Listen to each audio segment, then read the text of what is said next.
ಯಾವುದೇ ಕನ್ನಡ ಮಾಧ್ಯಮದ ಅಭ್ಯರ್ಥಿಗಳಿಗೆ ಆನ್ಸರ್ ಮಾಡ್ಲಿಕ್ಕೆ ಆಗ್ತಿರುವಂತ 15ರಿಂದ 20 ಕ್ವಶನ್ ಇದೆ. ನಿಮಗೆ ಯಾವಾಗ ಕನ್ನಡ ಬೇಕು ಆಗ ಕನ್ನಡವನ್ನ ಹಾಕೊಳ್ಳೋದಕ್ಕೆ ಬರಬೇಡಿ. ಕನ್ನಡಕ್ಕೆ ಯಾವಾಗ ನಿಮ್ಮ ಅವಶ್ಯಕತೆ ಇದೆ ಆಗ ಬಂದು ನೀವು ಕನ್ನಡ ತಗೊಳ್ಳಿ. ಆದ್ರೆ ಕನ್ನಡ ಭಾಷೆಗೆ ಆದಂತ ಅವಮಾನವನ್ನ ಯಾರಿಂದಲೂ ಸರಿಪಡಿಸಬೇಕಾಗಲ್ಲ. ಆಗುತ್ತಾ ಇನ್ನೊಂದು ಎಕ್ಸಾಂಪಲ್ ಕೊಟ್ರೆ, ನಿಮಗೆ ನ್ಯಾಯ ಸಿಕ್ಕಂದ್ರೆ ಕನ್ನಡ ಭಾಷೆ ನ್ಯಾಯ ಸಿಕ್ಕಂದ್ರೆ ಅವರೆಲ್ಲ ಕನ್ನಡ ಮಾಧ್ಯಮದ ಅಭ್ಯರ್ಥಿಗಳು ಅಂತೇಳಿ ಕನ್ನಡದಲ್ಲಿ ಎಕ್ಸಾಮ್ ಬರೀತಾರಲ್ಲ, ಏನಕ್ಕೆ ಎಕ್ಸಾಮ್ ಬರೀತಾರೆ? ಇಂಗ್ಲಿಷ್ ಓದಕ್ಕೆ ಬರ್ತಿಲ್ಲ, ಇಂಗ್ಲಿಷ್ ಓದಿಲ್ಲ, ಆ ಕಾರಣ ಕನ್ನಡದಲ್ಲಿ ಬರೀತಾರೆ. ಈಗ ಅಂಥವ್ರಿಗೆ ಕನ್ನಡದಲ್ಲಿ ತಪ್ಪನ್ನು ಕೊಟ್ಬಿಟ್ಟು ನೀವು ಕನ್ನಡದಲ್ಲಿ ತಪ್ಪಿದ್ರೆ ಇಂಗ್ಲಿಷ್ ಅನ್ನ ನೋಡಿ ಅಂತ ಹೇಳ್ತಿರಲ್ಲ, ಅವ್ರಿಗೆ ಇಂಗ್ಲಿಷ್ ಅರ್ಥ ಆಗಿದ್ರೆ ಅವ್ರು ಯಾಕೆ ಕನ್ನಡದಲ್ಲಿ ಬರೀತಾರೆ? ಈ ಬಾರಿ ಎಕ್ಸಾಮಿನೇಷನ್ ಕಂಟ್ರೋಲ್ ಚೇಂಜ್ ಆಗಲೇಬೇಕು. ಯಾವ ರೀತಿ ರೀ ಎಕ್ಸಾಮ್ ನೋಟಿಫಿಕೇಶನ್ ಡಿಮಾಂಡ್ ಇದೆ, ಅದೇ ತರ ಮತ್ತೊಂದು ಡಿಮಾಂಡ್, ಇದು ನನ್ನ ಡಿಮಾಂಡ್, ನಮ್ಮ ಡಿಮಾಂಡ್, ಎಲ್ಲರ ಡಿಮಾಂಡ್. ಯಾರು ಚೇಂಜ್ ಆಗಲೇಬೇಕು ಅಂದ್ರೆ ಎಕ್ಸಾಮಿನೇಷನ್ ಕಂಟ್ರೋಲ್ ಚೇಂಜ್ ಆಗಲೇಬೇಕು. ಈ ಬಾರಿ ಏನಿದೆ ಅಲ್ಲಿ ಸರಿಪಡಿಸಲಿಕ್ಕೆ ಅವರೇನು ರೀ ಎಕ್ಸಾಮ್ ಹೇಳ್ತಾರೆ, ಅವರೇನು ರೀ ನೋಟಿಫಿಕೇಶನ್ ಹೇಳ್ತಾರೆ, ಕನ್ನಡ ಮಾಧ್ಯಮದ ಅಭ್ಯರ್ಥಿಗಳು ಏನು ಕೇಳ್ತಾರೆ ಒಬ್ಬರಿಂದ ಅದಕ್ಕೆ ಯಾವ ಒಪ್ಕೊಳ್ಳೇಬೇಕು. ನೆಕ್ಸ್ಟ್ ಎರಡನೇದು ಎಕ್ಸಾಮಿನೇಷನ್ ಕಂಟ್ರೋಲ್ ಅನ್ನ ಚೇಂಜ್ ಮಾಡಲೇಬೇಕು. ಮೂರನೇದು ಇದಂತೂ ಆಗಲೇಬೇಕು. ಇನ್ನೊಂದು ಏನಾದ್ರು ಈ ರೀತಿ ಆದಾಗ ಇಂಗ್ಲಿಷ್ ಅಲ್ಲ, ಕರ್ನಾಟಕದಲ್ಲಿ ಕನ್ನಡದ ಯಾವ 1900 ಕರ್ನಾಟಕದಲ್ಲಿ ಎಕ್ಸಾಮ್ ಕೂಡ ಯಾವ ಅಂತಿಮ ಆಗಬೇಕು ಅಂತ ಹೇಳಿದ್ರೆ ಕನ್ನಡದ ಅಂತಿಮ ಆಗಬೇಕು. ಎಲ್ರಿಗೂ ನಮಸ್ಕಾರ. ಈಗಾಗಲೇ KPSCಯಲ್ಲಿ ಯಾವ ರೀತಿ ಭ್ರಷ್ಟಾಚಾರ ನಡೀತಿದೆ ಅದ್ರ ಬಗ್ಗೆ ಎಲ್ಲ ಹಿಂದೆ ಮಾತಾಡಿದ್ರೆ ಎಲ್ರಿಗೂ ಕೂಡ ಗೊತ್ತಿದೆ. ಆದ್ರೆ ಈ ಬಾರಿ ಏನ್ ಎಕ್ಸಾಮ್ ನೋಟಿಫಿಕೇಶನ್ ಆಯ್ತು ಅವತ್ತಿಂದಲೂ ಕೂಡ ಏನಿಲ್ಲ ಏನು ಒಂದಲ್ಲ ಒಂದು ತೊಂದರೆಗಳು ಇದ್ದೇ ಇರುತ್ತೆ. ಈಗ ನಮಗಾಗಿರುವಂತ ಏನು ಅನ್ಯಾಯ ಏನ್ ಮೊದಲ ಬಾರಿಗಾಗಿತ್ತು, ಆಗ ನಮ್ಮ ಜೊತೆ ಬೆನ್ನೆಲುಬಾಗಿ ನಿಂತಿದ್ದು ಯಾರು ಅಂದ್ರೆ ಕರವೇ ಅಧ್ಯಕ್ಷರಾದಂತ ನಾರಾಯಣಗೌಡರು ನಿಂತಿದ್ರು. ಆ ಕಾರಣಕ್ಕೆ ಆ ಬಾರಿ ಏನಾಯ್ತು ಅಂದ್ರೆ ಮರು ಪರೀಕ್ಷೆ ಆಯ್ತು. ಈ ಬಾರಿ ಮತ್ತೊಮ್ಮೆ ಅದೇ ತಪ್ಪುಗಳನ್ನ ಎಸಗಲಾಗಿದೆ. ಆ ಕಾರಣಕ್ಕೆ ಈ ಬಾರಿ ಮತ್ತೊಮ್ಮೆ ನಮ್ಮೊಂದಿಗೆ ಬೆನ್ನೆಲುಬಾಗಿ ನಿಲ್ಲಲಿಕ್ಕೆ ಮತ್ತೆ ನಮ್ಮ ಜೊತೆ ಕೈ ಜೋಡಿಸಿದರೆ ಏನೋ ಕರವೇ ಅಧ್ಯಕ್ಷರಾದಂತ ನಾರಾಯಣಗೌಡರು. ಆ ಕಾರಣಕ್ಕೆ ಎಲ್ಲರ ಪರವಾಗಿ, ಎಲ್ಲ ವಿದ್ಯಾರ್ಥಿಗಳ ಪರವಾಗಿ ಮೊದಲಿಗೆ ಅವರನ್ನ ಏನು ಧನ್ಯವಾದವನ್ನು ಅರ್ಪಿಸಲಿಕ್ಕೆ ಇಷ್ಟಪಡ್ತೀನಿ. ಈ ವಿಚಾರ KPSC ವಿಚಾರ ಬಂದು ನೀವೆಲ್ಲರಿಗೂ ಕೂಡ ತಿಳಿದಿರುವಂತದ್ದು. ಏನಕ್ಕೆ ಅಂದ್ರೆ ಏನು ಆಗಸ್ಟ್ 27 ಮೊದಲ ಬಾರಿಗೆ ಎಕ್ಸಾಮ್ ಅನ್ನು ಕಂಡಕ್ಟ್ ಮಾಡಲಾಗಿತ್ತು. ಆ ಬಾರಿ ಏನಿಲ್ಲ ಅಂದ್ರೂ 59ಕ್ಕೂ ಅಧಿಕ ಕ್ವಶನ್ಗಳನ್ನ ಟ್ರಾನ್ಸ್ಲೇಷನ್ ಎರರ್ ಮಾಡಲಾಗಿತ್ತು. ಅಂದ್ರೆ ಅದನ್ನ ಏನು ತರ್ಜಮೆ ಮಾಡುವಂತ ವಿಚಾರದಲ್ಲಿ ತಪ್ಪಾಗಿತ್ತು. ಅದೇ ರೀತಿ 4 ತಿಂಗಳ ನಂತರ, ಏನಕ್ಕೆ ನೀವೆಲ್ಲೂ ಕೂಡ ಕೇಳ್ತೀರಾ, ನಾರಾಯಣಗೌಡ ಅವರು ಹೋರಾಟದ ನಂತರ ಅವತ್ತೇ CM ಏನ್ ಮಾಡ್ತಾರೆ ಅಂದ್ರೆ ಟ್ವೀಟ್ ಮಾಡ್ತಾರೆ. ಟ್ವೀಟ್ ಮಾಡಿ ಮತ್ತೊಮ್ಮೆ ಮರು ಪರೀಕ್ಷೆಗೆ ಆದೇಶವನ್ನು ನೀಡ್ತಾರೆ. ಆದೇಶ ನೀಡಿದ್ದರ ಕಾರಣ ಡಿಸೆಂಬರ್ 29ಕ್ಕೆ ಮತ್ತೊಮ್ಮೆ ಏನ್ ಮಾಡಲಾಯ್ತು ಅಂದ್ರೆ ಪರೀಕ್ಷೆಯನ್ನು ಕಂಡಕ್ಟ್ ಮಾಡಲಾಯ್ತು. ಅಲ್ಲಿ ಈ ಬಾರಿ ಏನ್ ಕಂಡಕ್ಟ್ ಮಾಡಿದಾರಲ್ಲ ಇದ್ರಲ್ಲೂ ಕೂಡ ಅದೇ ಟ್ರಾನ್ಸ್ಲೇಷನ್ ಏನಾಗಿದೆ, ಟ್ರಾನ್ಸ್ಲೇಷನ್ ಅಲ್ಲಿ ಇರೋದಾಗಿದೆ, ತರ್ಜಮೆಯಲ್ಲಿ ತಪ್ಪಾಗಿರುವಂತದ್ದು. ಹೌದು ನಿಜ, ಅವ್ರು ಏನಂತ ಹೇಳ್ತಿದ್ದಾರೆ, ತಪ್ಪೇ ಆಗಿಲ್ಲ ಅಂತ ಯಾರು ಕೂಡ ಹೇಳಿಕ್ಕೆ ಸಾಧ್ಯನೇ ಇಲ್ಲ. ಏನಕ್ಕೆ ಅಂದ್ರೆ ಕರ್ನಾಟಕ ಅಡ್ಮಿನಿಸ್ಟ್ರೇಟಿವ್ ಟ್ರಿಬ್ಯುನಲ್, ಕರ್ನಾಟಕ ನ್ಯಾಯ ಮಂಡಳಿಯಲ್ಲಿ ಏನು ಆರ್ಗ್ಯುಮೆಂಟ್ ನಡೀಬೇಕಾದ್ರೆ ಇದೇ KPSC ಪರವಾಗಿ ಬಂದಂತ ಲಾಯರ್ ಜೇಕಬ್ ಅವರು ಕೂಡ ಅಡ್ಮಿಟ್ ಮಾಡ್ಕೊಳ್ತಾರೆ, ಇದರಲ್ಲಿ ಕನ್ನಡ ಟ್ರಾನ್ಸ್ಲೇಷನ್ ತಪ್ಪಾಗಿದೆ ಅಂತ. ಅಲ್ಲಿಗೆ ಯಾರು ಇದನ್ನ ಅಕ್ಸೆಪ್ಟ್ ಮಾಡ್ಕೊಂಡಿದ್ರೆ ಅಂದ್ರೆ KPSC ಇದನ್ನ ಅಕ್ಸೆಪ್ಟ್ ಮಾಡ್ಕೊಂಡಿದ್ದಾರೆ. ಅದೇನೇ ಇರಲಿ, ಒಂದೆರಡು ಎಕ್ಸಾಂಪಲ್ ಗಳನ್ನ ಹೇಳಲಿಕ್ಕೆ ಇಷ್ಟಪಡ್ತೀನಿ. ಯಾವ ರೀತಿ ಅಂದ್ರೆ ಇಂಗ್ಲಿಷ್ ಅಲ್ಲಿ ಕ್ವಶನ್ ಇರುತ್ತೆ, the Lok Sabha cannot over right the Rajya Sabha by passing the bill for the second time ಅಂತ. ಆದ್ರೆ ಇದನ್ನ ಕನ್ನಡಕ್ಕೆ ಟ್ರಾನ್ಸ್ಲೇಟ್ ಮಾಡಿದಾಗ ಯಾವೊಬ್ಬ ವ್ಯಕ್ತಿಗೂ ಕೂಡ ಅದನ್ನ ಅರ್ಥ ಮಾಡ್ಕೊಳ್ಳಿಕ್ಕೆ ಸಾಧ್ಯನೇ ಇಲ್ಲ. ಏನಕ್ಕೆ ಅಂದ್ರೆ ಲೋಕಸಭೆಯು 2ನೇ ಬಾರಿ ವಿಧೇಯಕವನ್ನು ಮತ್ತು ಅದಕ್ಕೆ ವಿರುದ್ಧವಾಗಿ ಜಾರಿ ಮಾಡುವ ಮೂಲಕ ರಾಜ್ಯಸಭೆಯನ್ನ ಅಧ್ಯಾರೋಹಿಸಲಾಗದು. ಇದುವರೆಗೂ ಕನ್ನಡದ ಯಾವುದೇ ಬುಕ್ಕಲ್ಲೂ ಕೂಡ ನಾವು ಅಧ್ಯಾರೋಹಿಸಲಾಗದು ಅಂತೇಳಿ ಅದರಲ್ಲೂ ಕೂಡ ಪೊಲಿಟಿಕ್ ಸಂಬಂಧಪಟ್ಟಂತೆ ಇಲ್ಲಿವರೆಗೂ ಯಾವುದೇ ಒಂದು ಪದವನ್ನು ಕೂಡ ನಾವೇನ್ ಮಾಡಿಲ್ಲ, ಓದಿಲ್ಲ. ಇದು ಮೊದಲನೇದು. ನಾನೇನೆಲ್ಲ ಕ್ವಶನ್ ಹೇಳಿ ಕೊಡಲ್ಲ. ಏನಕ್ಕೆ ಅಂದ್ರೆ ನಾನು ಈಗಲೂ ಕೂಡ ಚಾಲೆಂಜ್ ಮಾಡ್ತೀನಿ. ಅವ್ರು ಏನಂತ ಹೇಳ್ತಾರೆ, ಎಕ್ಸ್ಪರ್ಟ್ ಕಮಿಟಿ ಅವ್ರು ಕೊಟ್ಟಿದ್ದಾರೆ ಇಲ್ಲೂ ಗೊತ್ತಿಲ್ಲ, ಅದು ಓಪನ್ ಆಗಿ ಪಬ್ಲಿಷ್ ಆಗಿದೆ ಇಲ್ಲೂ ಗೊತ್ತಿಲ್ಲ. ಬಟ್ ಅವ್ರು ಏನಂತ ಹೇಳ್ತಾರೆ 3 ಕ್ವಶನ್ 4 ಕ್ವಶನ್ 5 ಕ್ವಶನ್ ಅಂತ. ಬಟ್ ನಾನು ಈಗಲೂ ಕೂಡ ಕಂಟೆಸ್ಟ್ ಮಾಡ್ತೀನಿ. ಏನಿಲ್ಲ ಅಂದ್ರೆ ಸೀರಿಯಸ್ ಆಗಿ ಯಾವುದೇ ಕನ್ನಡ ಮಾಧ್ಯಮದ ಅಭ್ಯರ್ಥಿಗಳಿಗೆ ಆನ್ಸರ್ ಮಾಡ್ಲಿಕ್ಕೆ ಆಗದೆ ಇರುವಂತ 15ರಿಂದ 20 ಕ್ವಶನ್ ಇದೆ. ಇನ್ನು ಸಣ್ಣ ಪುಟ್ಟ ತಪ್ಪುಗಳು ಬಂದಾಗ 35ರಿಂದ 40, 40ರಿಂದ 50 ಕಾಣ್ತೀವಿ. ಆದ್ರೆ ಆನ್ಸರ್ನೇ ಮಾಡ್ಲಿಕ್ಕೆ ಆಗದಿರುವಂತ ಏನು ಪ್ರಶ್ನೆಗಳು ಎಷ್ಟು ಅಂತ ಕೇಳಿದ್ರೆ 15ರಿಂದ 20 ಏನು ಪ್ರಶ್ನೆಗಳು ಇರುವಂತದ್ದು. ಇನ್ನೊಂದೇನು ಅಂದ್ರೆ ಇದಂತೂ ಕಾಮಿಡಿ. ಏನಕ್ಕೆ ಅಂದ್ರೆ ಈ ವಿಚಾರಕ್ಕೆ ನಾವು ಕರ್ನಾಟಕ ಅಡ್ಮಿನಿಸ್ಟ್ರೇಟಿವ್ ಟ್ರಿಬ್ಯುನಲ್ ಹೋದಾಗ ಈ ಕ್ವಶನ್ ಪೇಪರ್ ಅನ್ನ ಯಾರು ನೋಡ್ತಾರೆ ಅಂದ್ರೆ ಅಲ್ಲಿರುವಂತ ಜಡ್ಜ್ ನೋಡ್ತಾರೆ. ಆ ಜಡ್ಜ್ ನೋಡಿ ನಗ್ತಾರೆ. ಏನಕ್ಕೆ ಅಂದ್ರೆ ಅವ್ರಿಗೂ ಒಂಥರ ಅವಮಾನ ಆಗುತ್ತೆ ಇದು ನೋಡಿದ್ರೆ. ಏನಕ್ಕೆ ಅಂದ್ರೆ ಅವರು ಕನ್ನಡದಲ್ಲಿ ಓದ್ ಬಂದಿರುವಂತ ಜಡ್ಜ್ ಅಲ್ಲಿ ಇದ್ದಿದ್ದು ಒಂದು. ಎರಡನೇ ಪಾಯಿಂಟ್ ಏನು ಅಂದ್ರೆ ಅದು ಯಾವುದಕ್ಕೆ ಸಂಬಂಧಪಟ್ಟಿದ್ದು ಅಂದ್ರೆ ನ್ಯಾಯಾಂಗ ವ್ಯವಸ್ಥೆಗೆ ಸಂಬಂಧಪಟ್ಟಿದ್ದು. ನೀವೆಲ್ಲರೂ ಕೂಡ ಜುಡಿಷಿಯಲ್ ರಿವ್ಯೂ ಅಂತ ಕೇಳಿರ್ಬೋದು, ನ್ಯಾಯಾಂಗ ವಿಮರ್ಶೆ ಅಂತ ಕೇಳಿರ್ತೀರಾ. ಆದ್ರೆ ಇಲ್ಲಿ ಕನ್ನಡದಲ್ಲಿ ಏನಂತ ಕೊಡ್ತಾರೆ ಅಂದ್ರೆ ಸ್ಥಾಯಿಕ ಪುನರಂ ಅವರ ಲೋಕನ ವಿಮರ್ಶೆ. ಕನ್ನಡದಲ್ಲಿ ಅದು ಬರಬೇಕಾಗಿದ್ದು ಕೇವಲ ನ್ಯಾಯಾಂಗ ವಿಮರ್ಶೆ ಅಂತ ಮಾತ್ರ. ಅದಕ್ಕೆ ಯಾವ್ದು ಹಳಗನ್ನಡನೂ ಅಲ್ಲ, ಸಂಸ್ಕೃತನೂ ಅಲ್ಲ, ಇನ್ನು ಯಾವುದೋ ಭಾಷೆಯಲ್ಲಿ ಇವ್ರೇನ್ ಮಾಡ್ತಾರೆ, ಈ ರೀತಿ ಟ್ರಾನ್ಸ್ಲೇಷನ್ ಕೊಡ್ತಾರೆ. ಯಾವುದೇ ಅಭ್ಯರ್ಥಿಗೂ ಕೂಡ ಇಂಥ ರೀತಿಯ ಕ್ವಶನ್ ಗಳಿಗೆ ಆನ್ಸರ್ ಮಾಡ್ಲಿಕ್ಕೆ ಸಾಧ್ಯನಾ? ಖಂಡಿತ ಅದ್ರ ಸಾಧ್ಯನೇ ಇಲ್ಲ. ಇನ್ನೊಂದು ವಿಚಾರಕ್ಕೆ ಬರೋಣ. ಈಗಾಗಲೇ ಟ್ರಾನ್ಸ್ಲೇಷನ್ ಏನೆಲ್ಲ ಆಯ್ತು ನಿಮ್ಗೂ ಗೊತ್ತಿದೆ. ಇದನ್ನ ಬರೀ ವಿದ್ಯಾರ್ಥಿಗಳು ಮಾತ್ರ ಹೇಳ್ತಲ್ಲ, ಇದನ್ನ ತುಂಬಾ ಜನ ಅಡ್ಮಿಟ್ ಮಾಡಿದ್ದಾರೆ, ಇದನ್ನ ತುಂಬಾ ಜನ ಒಪ್ಕೊಂಡಿದ್ದಾರೆ. ಯಾರೆಲ್ಲ ಒಪ್ಕೊಂಡಿದ್ದಾರೆ ಅಂದ್ರೆ ಇವರೇನೆ ಕನ್ನಡ ಸಾಹಿತ್ಯ ಪರಿಷತ್ತಿನ ಅಧ್ಯಕ್ಷರಾಗಿರುವಂತ ಮಹೇಶ್ ಜೋಶಿ ಅವರು ಇದನ್ನ ಏನು ಈ ರೀತಿ ತರ್ಜಮೆಯಲ್ಲಿ ತಪ್ಪಾಗಿದೆ ಅಂತೇಳಿ ಗೌರ್ಮೆಂಟ್ಗೆ ಲೆಟರ್ ಅನ್ನ ಬರೆದಿರುವಂತದ್ದು. ಇನ್ನೊಬ್ರು ಕನ್ನಡ ಅಭಿವೃದ್ಧಿ ಪ್ರಾಧಿಕಾರ, ಏನ್ ಕನ್ನಡ ಡೆವಲಪ್ಮೆಂಟ್ ಅಥಾರಿಟಿ ಅಂತ ಹೇಳ್ತೀವಿ, ಅದರ ಅಧ್ಯಕ್ಷರಾಗಿರುವಂತಹ ಪುರುಷೋತ್ತಮ್ ಬಿಲಿಮಲೆ ಸರ್ ಅವರು ಕೂಡ ಏನ್ ಮಾಡಿದ್ದಾರೆ, ಇದರಲ್ಲಿ ಟ್ರಾನ್ಸ್ಲೇಷನ್ ಅಲ್ಲಿ ತಪ್ಪಾಗಿದೆ, ಆ ಕಾರಣಕ್ಕೆ ಮರುಪರೀಕ್ಷೆಯನ್ನ ಮತ್ತೊಮ್ಮೆ ಮಾಡಿ, ಈಗಾಗಲೇ ಒಂದು ಮರುಪರೀಕ್ಷೆ ಆಗಿತ್ತು, ಆ ಮರುಪರೀಕ್ಷೆಯನ್ನ ಮತ್ತೊಮ್ಮೆ ಮರುಪರೀಕ್ಷೆಯನ್ನ ಮಾಡಿ ಅಂತೇಳಿ ಯಾರು ಗೌರ್ಮೆಂಟ್ಗೆ ಲೆಟರ್ ಅನ್ನ ಕೊಟ್ಟಿದ್ದಾರೆ ಅಂದ್ರೆ ಪುರುಷೋತ್ತಮ್ ಬಿಲಿಮಲೆ ಸರ್ ಅವರು. ಅಷ್ಟೇ ಅಲ್ಲ, ರೀಸೆಂಟ್ ಆಗಿ ಇದೇ ಏನು ಗೌರ್ಮೆಂಟ್ ಸರ್ಕಾರ, ಇದೇ ಸಿದ್ದರಾಮಯ್ಯ ಅವರು 87ನೇ ಕನ್ನಡ ಸಾಹಿತ್ಯ ಸಮ್ಮೇಳನದ ಅಧ್ಯಕ್ಷರನ್ನಾಗಿ ಯಾರನ್ನ ಆಯ್ಕೆ ಮಾಡಿದ್ರು ಅಂದ್ರೆ ಗೌರವ್ ಚೆನ್ನಬಸಪ್ಪ ಅವರನ್ನ ಆಯ್ಕೆ ಮಾಡಲಾಗಿತ್ತು.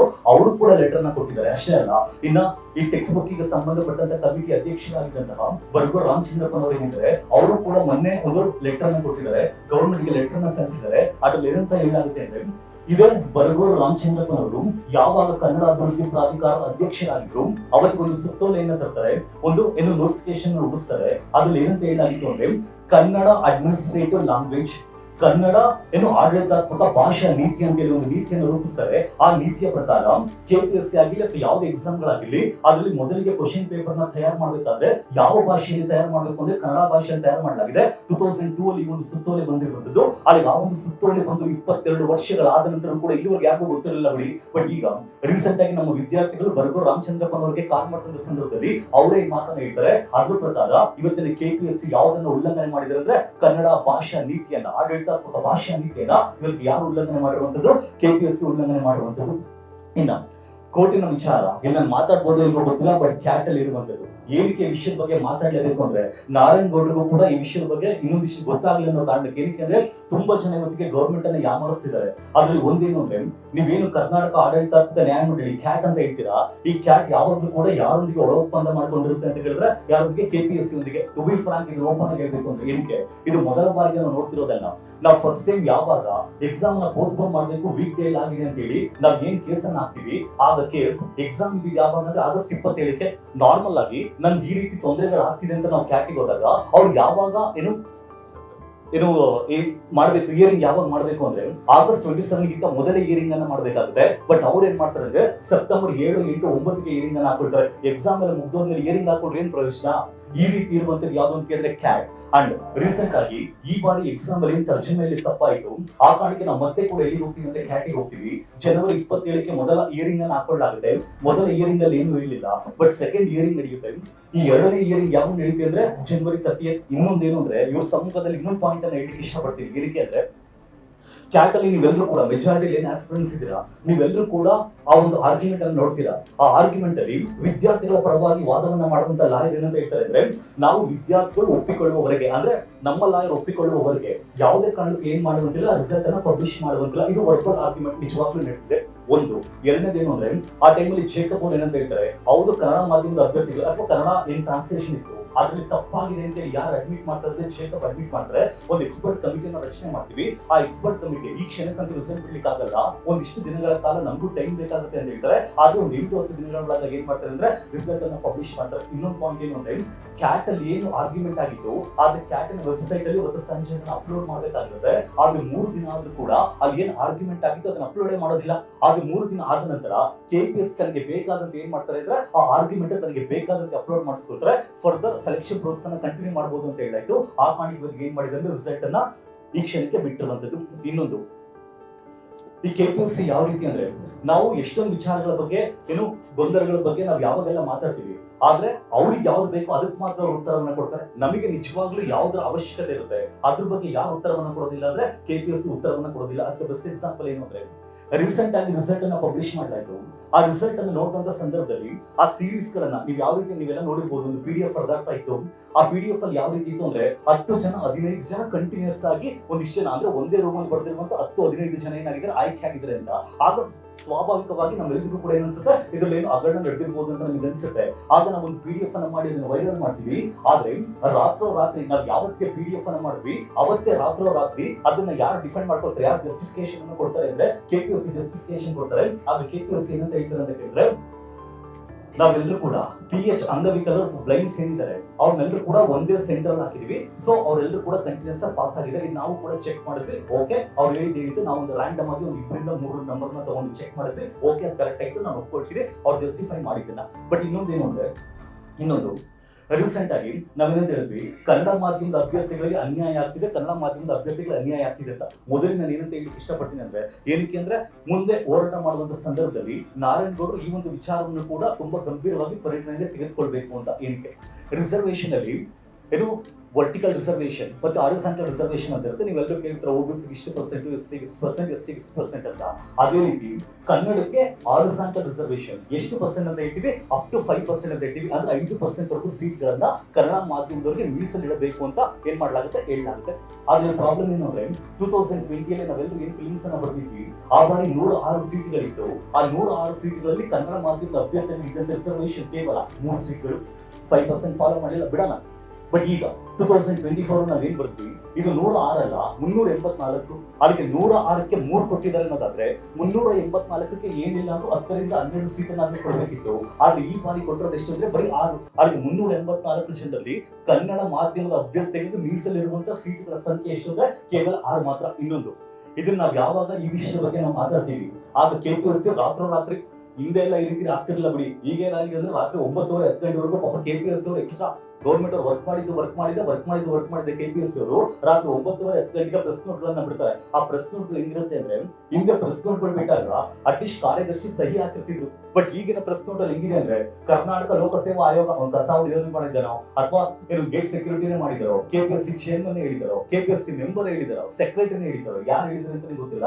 ಬಟ್ KPSC ಅಂತ ಹೇಳಿ ಏನ್ ಮಾಡ್ತಾರೆ, ನೋಟಿಫಿಕೇಶನ್ ಬಿಡ್ತಾರೆ, ಇನ್ನೊಂದು ಏನು ಪ್ರೆಸ್ ನೋಟ್ ಅನ್ನು ಬಿಡ್ತಾರೆ. ಇದೆಲ್ಲದಕ್ಕಿಂತ ಮುಖ್ಯವಾಗಿ ರೀಸೆಂಟ್ ಆಗಿ KPSC ತನ್ನನ್ನು ತಾನು ಡಿಫೆಂಡ್ ಮಾಡ್ಕೊಳ್ಳಿಕ್ಕೆ ಒಂದು ಪ್ರೆಸ್ ನೋಟ್ ಅನ್ನು ಬಿಡ್ತಾರೆ.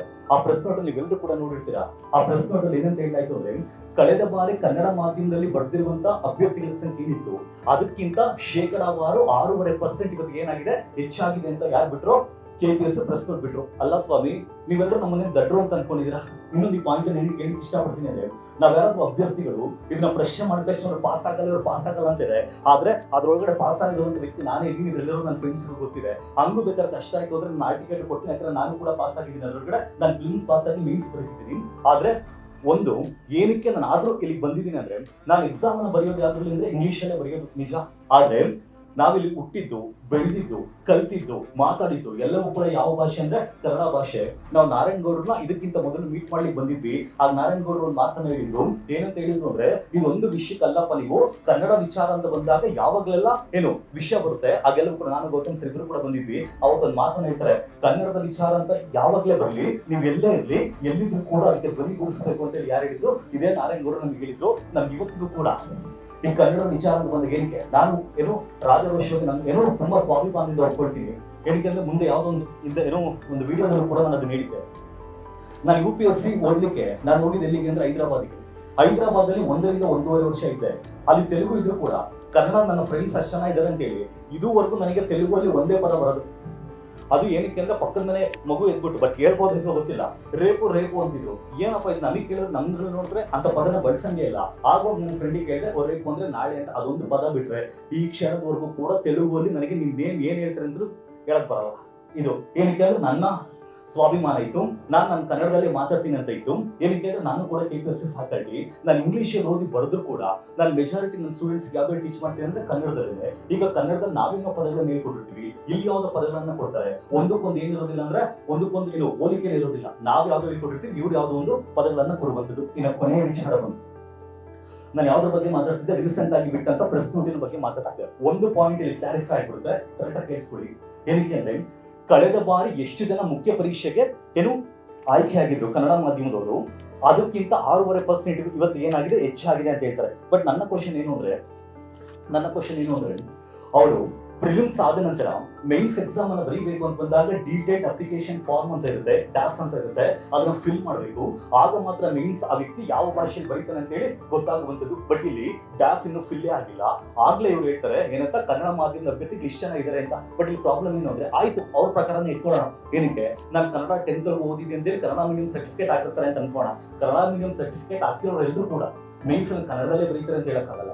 ಅಥವಾ ಇಂಗ್ಲಿಷ್ ಮೀಡಿಯಂ ಓದಿರೋರು ಎಲ್ಲರೂ ಕೂಡ ಇಂಗ್ಲಿಷಲ್ಲೇ ಬರೀಬೇಕು ಅಂತೇನಿಲ್ಲ, ಕನ್ನಡದಲ್ಲಿ ಕೂಡ ಬರೀಬಹುದು. ಅದು ಗೊತ್ತಿದ್ದು ಅಷ್ಟು ಕಾಮನ್ ಸೆನ್ಸ್ ಯಾರಿಗಿರ್ಬೇಕಿತ್ತು ಅಂದ್ರೆ KPSC ಇರಬೇಕಿತ್ತು. ಅದಾದ್ರೂ ಕೂಡ 6.5% ಏನಾಗಿದೆ, ಏರಿಕೆ ಆಗಿದೆ ಅಂತ ಹೇಳಿ ಯಾರು ಹೇಳಿದ್ರೆ, KPSC ಹೇಳಿರುವಂಥದ್ದು. ಬಟ್ ಒಂದು ಕೌಂಟರ್ ಮಾಡಲಿಕ್ಕೆ ಇಷ್ಟಪಡ್ತೀನಿ. ಏನಕ್ಕೆ ಅಂದ್ರೆ, ಕಳೆದ ಬಾರಿ ಪ್ರಿಲಿಮ್ಸ್ ಇಂದ ಮೇನ್ಸಿಗೆ ಎಷ್ಟು ಅನುಪಾತದಲ್ಲಿ ಆಯ್ಕೆ ಮಾಡ್ಕೊಳ್ಳಾಗ್ತಿತ್ತು ಅಂದ್ರೆ 1:20, ಅಂದ್ರೆ ಪ್ರತಿ ಒಂದು ಪೋಸ್ಟ್ಗೆ 20 ಜನರನ್ನ ಪ್ರಿಲಿಮ್ಸ್ ಇಂದ ಮೇನ್ಸ್ ಆಯ್ಕೆ ಮಾಡ್ಕೊಳ್ಳಾಗ್ತಿತ್ತು.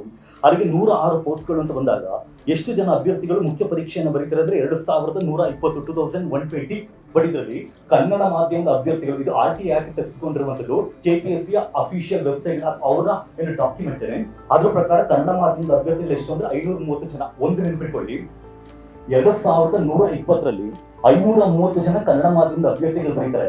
ಅಲ್ಲಿಗೆ ಪ್ರಿಲಿಮ್ಸ್ ಇಂದ ಮೇನ್ಸ್ ಅಲ್ಲಿ ಎಷ್ಟು ಶೇಕಡಾವಾರು ಬರ್ತಿದ್ದು, ಪರ್ಸೆಂಟೇಜ್ ಎಷ್ಟು ಅಂತ ಬರ್ತಿದ್ದು ಅಂದ್ರೆ 25% ಜನ ಏನ್ ಮಾಡ್ತಾರೆ, ಕನ್ನಡ ಮಾಧ್ಯಮದ ಅಭ್ಯರ್ಥಿಗಳು ಕನ್ನಡದಲ್ಲಿ ಬರ್ತಿರುವಂತ ಎಕ್ಸಾಮ್ ಅನ್ನ ಬರ್ತಿದ್ದು. ಈಗ ರೀಸೆಂಟ್ ಆಗಿ ಪ್ರಶ್ನೋತ್ತರದಲ್ಲಿ ಏನ್ ಬಿಡ್ಲಾಯ್ತು, 6.5%. ಕಳೆದ ಬಾರಿ ಎಷ್ಟಾಗಿತ್ತು ಅದಕ್ಕಿಂತ ಆಯ್ಕೆ ಆದವರ ಸಂಖ್ಯೆ 6.5 ಪಟ್ಟು ಏನಾಗಿದೆ, ಇನ್ನು 6.5% ಏನಾಗಿದೆ, ಜಾಸ್ತಿ ಆಗಿದೆ ಅಂತ ಹೇಳ್ತಾರೆ. ಅಲ್ಲಿಗೆ ಹೋದ್ ಸಲ 530, ಅದಕ್ಕೆ 6.5% ಅನ್ನು ಸೇರಿಸಿದ್ರೆ 34 ಜನ, ಅಥವಾ 34ರಿಂದ 35 ಜನ. ಅಲ್ಲಿಗೆ ಟೋಟಲ್ ಆಗಿ ಈ ಬಾರಿ ಎಷ್ಟು ಅಂತ ಹೇಳಿದ್ರೆ 565. ಇದನ್ನ ದೊಡ್ಡ ಸ್ಥಿತಿಯಿಂದ ಯಾರು ಹೇಳ್ಕೊತಿದ್ರೆ KPSC ಹೇಳ್ಕೊತಿರುವಂತದ್ದು. ಬಟ್ ಅವ್ರಿಗೆ ಒಂದು ಕಾಮನ್ ಸೆನ್ಸ್ ಇರಬೇಕು.